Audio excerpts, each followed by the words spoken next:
کبھی سوچا ہے ایسی چیزوں کے بارے میں جو سونے اور ہیروں سے بھی کہیں زیادہ قیمتی ہوں؟ ہم بات کر رہے ہیں اسلامی تاریخ کے ان مقدس تبرکات کی جن کی حفاظت کی داستانیں ایمان، ہمت اور قربانی سے لکھی گئی ہیں۔ تو آئیے آج ان امانت مقدسہ اور ان کے عظیم محافظوں کی کہانی جانتے ہیں۔ آخر وہ کیا بات ہوتی ہے جو کسی بھی چیز کو صرف ایک تاریخی نوادرات سے بڑھا کر عقیدت اور ایمان کی ایک زندہ علامت بنا دیتی ہے؟ یہی وہ سوال ہے جو اس پوری کہانی کی جڑ ہے۔ تو سب سے پہلے یہ امانت مقدسہ آخر ہیں کیا؟ یہ سمجھنا بہت ضروری ہے کہ یہ صرف کوئی عام تاریخی چیزیں نہیں ہیں۔ امانت مقدسہ دراصل وہ متبرک اشیاء ہیں جو ہمیں سیدھا نبی کریم صلی اللہ علیہ وسلم، ان کے صحابہ کرام اور اسلامی تاریخ کی بڑی بڑی شخصیات سے جوڑتی ہیں۔ یہ صرف تاریخ کا ایک باب نہیں بلکہ ایمان کا جیتا جاگتا ثبوت ہے۔ ان امانتوں میں کیا کچھ شامل ہے؟ نبی کریم صلی اللہ علیہ وسلم کی مقدس تلوار اور چادر مبارک سے لے کر عظیم مسلم رہنماؤں کے پرچموں تک، ہر ایک چیز اپنے اندر ایک پوری تاریخ اور عقیدت کی دنیا سمیٹے ہوئے ہے۔ اب ذرا اس دور میں چلتے ہیں جب یہ مقدس امانتیں بہت بڑے خطرے میں تھیں۔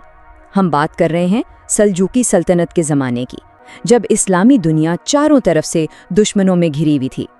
اس سے آپ کو حالات کی سنگینی کا اندازہ ہو جائے گا۔ دیکھیں، ایک طرف سلجوقی حکمران تھے جو اسلامی ورثے کے محافظ تھے، اور دوسری طرف صلیبی جنگوں اور منگولوں کے وحشیانہ حملوں کا طوفان تھا۔ مطلب یہ وہ وقت تھا جب سب کچھ داؤ پر لگا ہوا تھا۔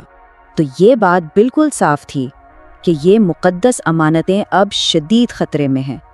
دشمن کا مقصد صرف زمین پر قبضہ کرنا نہیں تھا، بلکہ مسلمانوں کے ایمان کی بنیاد، ان کی ان نشانیوں کو ہی مٹا دینا تھا۔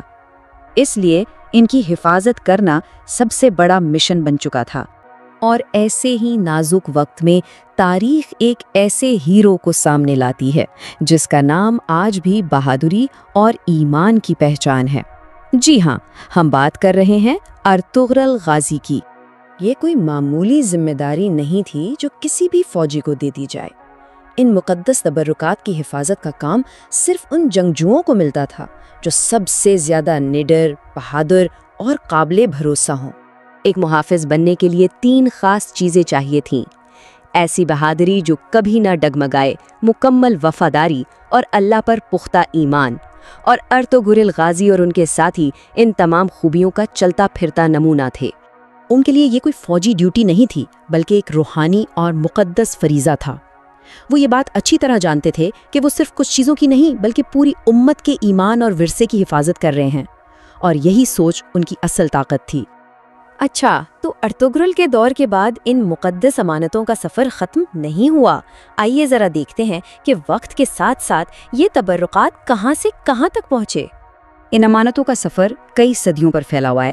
سلجوقی دور میں ارطغرل جیسے مجاہدین نے ان کی حفاظت کی۔ پھر جب سلطنت عثمانیہ کا عروج ہوا اور خلافت کا مرکز استنبول بنا تو یہ امانتیں بھی وہاں منتقل ہو گئیں۔ یہ صرف جگہ کی تبدیلی نہیں تھی بلکہ یہ سیاسی اور روحانی طاقت کی ایک علامت تھی جس نے عثمانیوں کو عالم اسلام کا نیا محافظ بنا دیا، اور انہیں توپکاپی محل میں بہت ہی عزت اور احترام سے رکھا گیا۔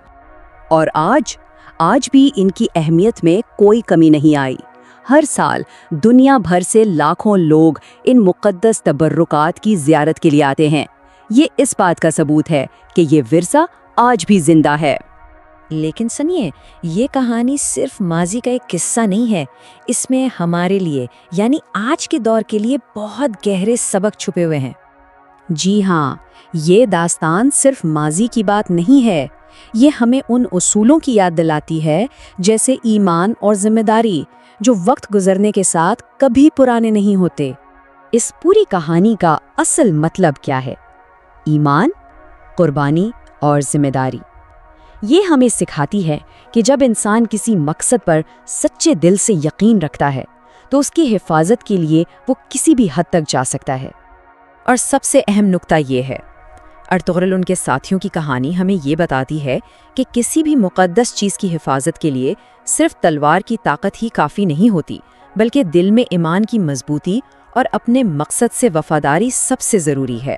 تو آخر میں یہ سوال ہمارے لیے ہے، چاہے وہ کوئی مقدس تبرک ہو، ہماری خاندانی قدریں ہوں یا ہمارے ملک کا نظریہ ہو، کسی بھی ورثے کی حفاظت کے لیے سب سے اہم چیز کیا ہے؟ طاقت، حکمت یا پھر وہی ایمان اور وفاداری؟ اس پر ضرور سوچیے گا۔